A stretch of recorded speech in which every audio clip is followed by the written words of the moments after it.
What is the primary cause of earthquakes? Options: A. Volcanic activity, B. Tornadoes, C. Ocean currents, and D. Plate tectonics.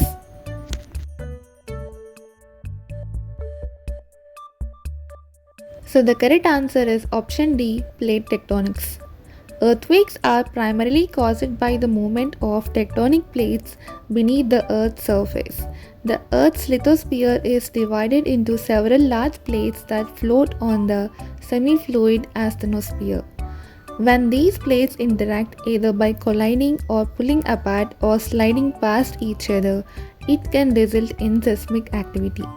So, the primary cause of earthquakes is plate tectonics. And the correct answer is option D,